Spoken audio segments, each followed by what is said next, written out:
There's a lot of good movies coming out this summer, but the main movie that I want to see is The Man of Steel. Now, I've been a big fan of the Christopher Reeve Superman movies, and I'm very interested, to see what Henry Cavill is going to be able to do in The Man of Steel. But before I get into the Man of Steel movie, I want to talk about the Christopher Reeve movies first. The first movie was a classic. Um, this was the first time we saw Christopher Reeve play the part as Superman, and to tell you the truth, nobody has been able to capture the feeling of Superman like he did. Um, the first movie was a classic. There was no flaws in it. Everything was pretty much perfect. The special effects were good for its time, but obviously, with today's special effects, it'd make that movie look very dated. But for the late '70s, they did a pretty good job with the special effects.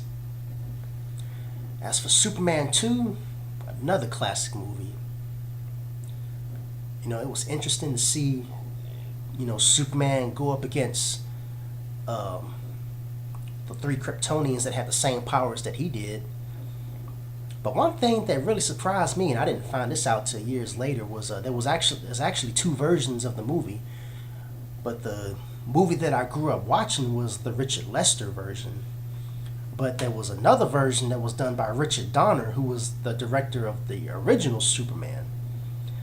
And I had my chance to watch the Richard Donner version. I bought that movie. I think it was like 2.5 years ago, and it was pretty interesting because there's definitely a lot of differences between the Richard Donner version of Superman 2 and the Richard Lester version. But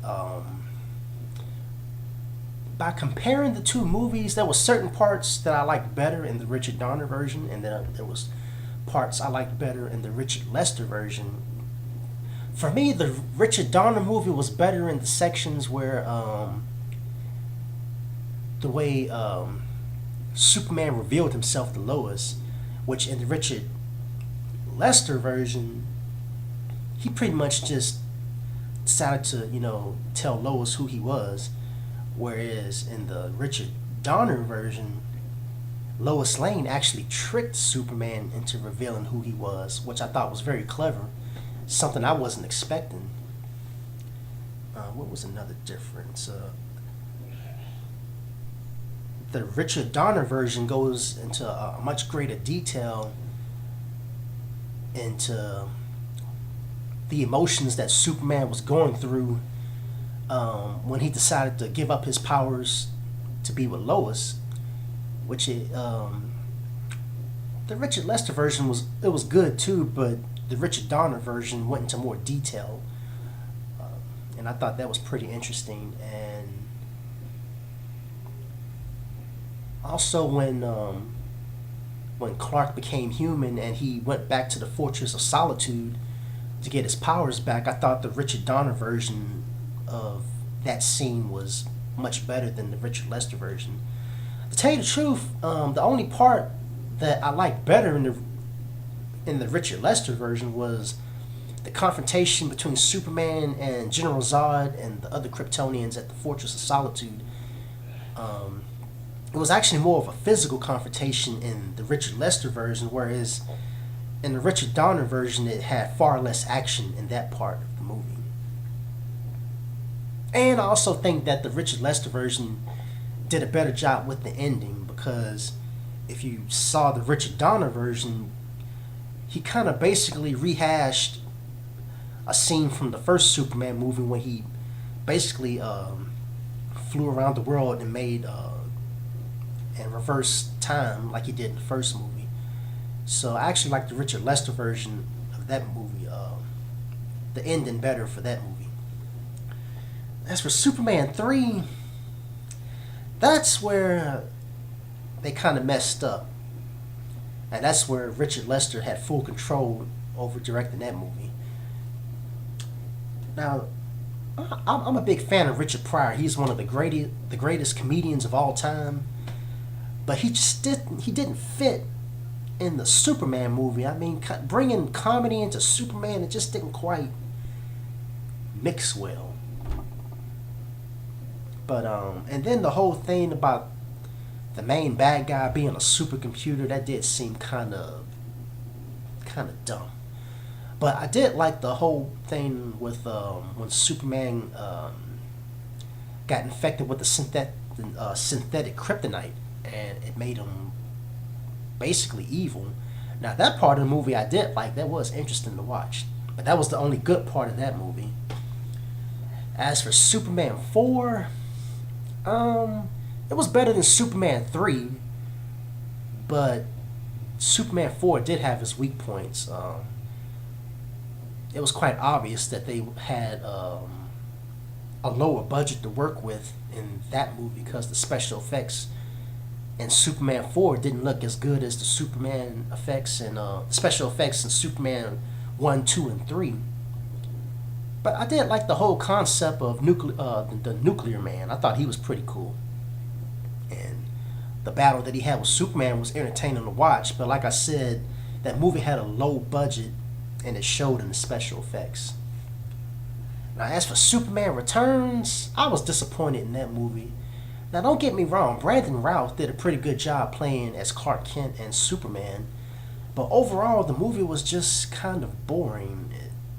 I mean, the action scenes that they did have were fun to watch, like when Superman had to rescue the people on the airplane. That was a great scene. And when he had to rescue the people in the city, when the city was in danger because of the earthquake that was caused by that that that crystal that grew into that continent that had the kryptonite in it. But the movie was just, it didn't have enough Superman moments, basically. I mean, we just didn't see enough of Superman. And by having Lex Luthor be the bad guy again, it was kind of, we've been there, done that before. And it just, to see that again, it was like, I mean, the movie wasn't bad, but it wasn't good. It was just okay. Which now brings me to The Man of Steel. Now, this movie looks, well, at least going by what I've seen in the trailers, it looks pretty good. It's going to have great special effects, and it's going to have the action that we didn't get with Superman Returns.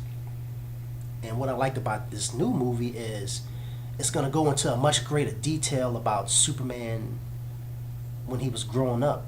From his childhood to his adult years before he became Superman. Basically, you get to see how he became Superman, and that's what I'm looking forward to seeing. Seeing what his life was like.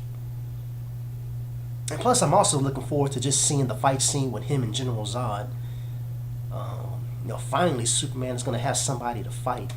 Because we was hoping to get something like that in Superman Returns, but we didn't get that. But